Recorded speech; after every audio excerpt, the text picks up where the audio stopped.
one, get trained.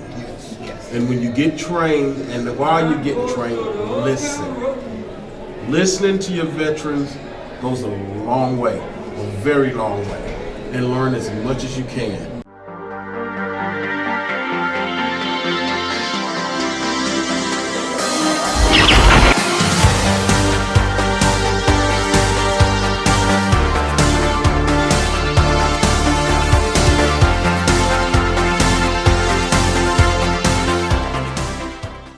We are the Assassins of Souls. This is the Classic Man. I'm the Psycho Medic. This is our manager, Big Boss, and our valet, Miss Holly, or Little Nikki. Yeah, Little Nikki. That's it, Little Nikki. Yeah. I got to get it right, man. Sometimes, you know, we do so much and we're so many places, you know, we get a little mixed up. But that's who we are. We're A.O.S. He's drunk, y'all. I ain't drunk yet. But this is not all of us. We actually got more members, which we got 2 more members. They're not here tonight, and we do have another one that's coming in that hasn't been in the fold for a while, but he is making his return very, very soon. All right. I won't let him remain nameless because he's a big surprise to everybody in this business. Got to stay tuned for that one, huh? Yes, sir. Yes, sir. Right. Yes, sir. So, how did y'all become a group? How did y'all get started?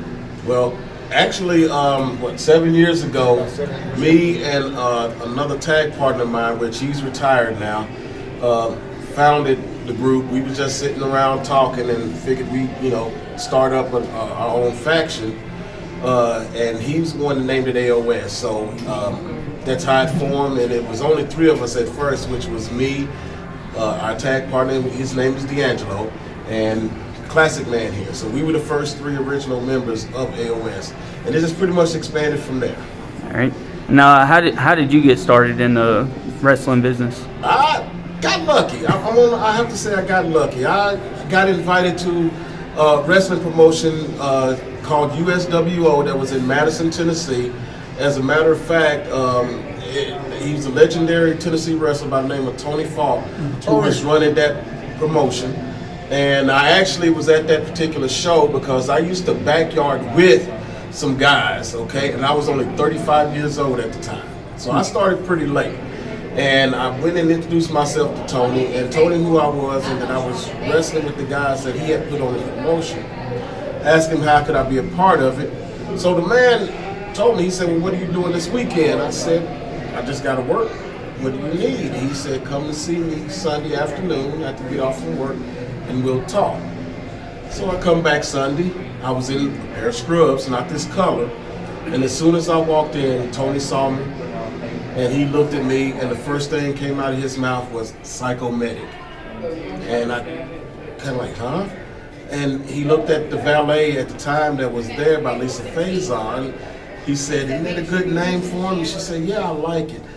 I started my training that day, and here I am 18 years later.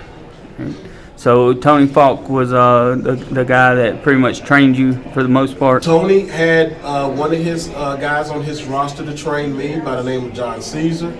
And I had a lot of training from a lot of different guys. The Wild-Eyed Southern Boy, Tracy Smothers, God rest his soul.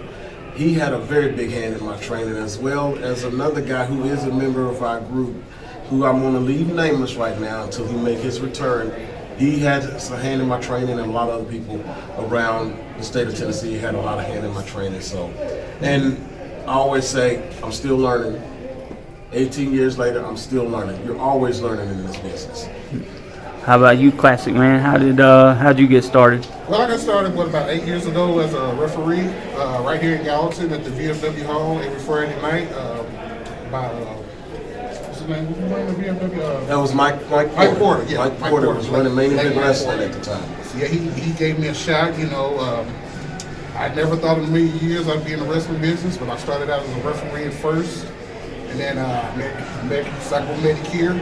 Came in as the manager of A.O.S. Got trained by Blackthorn. He was at this show.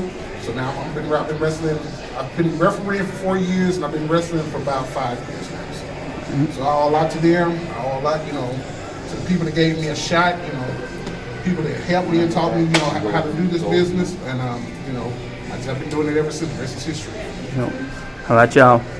About us? Well, Yep. I started out doing their theme music. That was like, what, 7, 8 years ago? He actually is a local rapper, hip hop artist here in Nashville. Yes. He actually met up with me back in 2013, and that's when I first got my custom entrance music from this gentleman right here. And now I'm actually on my second entrance music that is going to debut tonight here in RWF. Right. And we got back together again, and he wanted to get into business, so we brought him in as our manager because Classic Man is now a worker, a wrestler. So he wanted to be a manager, so he's still pretty much a manager and trainer. There's some things he can do and some things he cannot do, but he has made my new entrance music. And my little Nikki here, she's actually been on some of the entrance music that he's done for me. So that's how he got started. So he's been in maybe a few months now. Like, about I want to say about 6-7 months now that he's been with A.O.S. Yeah, I mean, I've been doing music. Actually, the person holding the camera, he actually produced Close Your Eyes.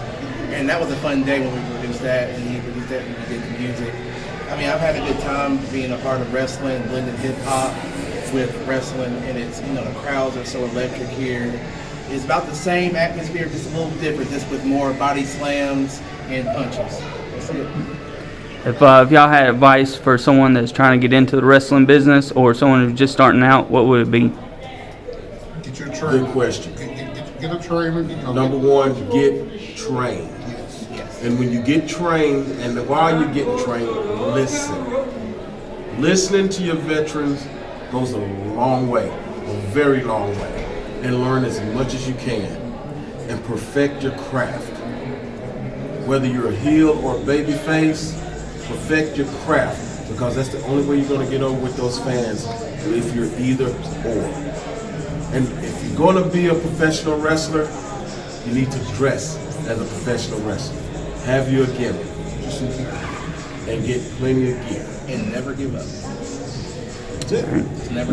What was your thoughts the first time that you took a bump in the ring? Ow. That was my first time I took a bump. I had a lot of bruises in the lower part of my back because I had to learn how to bump the correct way, to keep myself safe. So it was very it was very painful. Yep. And No. I sat in hot water and Epsom salt on many a nights. I know a lot of people think that ring is a trampoline. It's not. And for everybody out there, if you think wrestling is fake, I got news for you. Won't you come and see us? Come and see A.O.S. I've had a broken neck to prove that it's not fake. Fractured ribs, and I'm in training. So, I mean, this is real. So be serious about it and learn from your veterans. Don't be like you got the big head and think you know everything. They can teach you something. It takes time. Yeah. So But anything never rush into anything. Yeah. Take your time, learn all that you can, and perfect your craft. What can the fans expect next for A.O.S.? Big things, Chaos. destruction. And if Marvel don't put me in a title shot, he's next. That's what you can expect for A.O.S. If you thought we were bad in 2021, we're just getting started in 2022.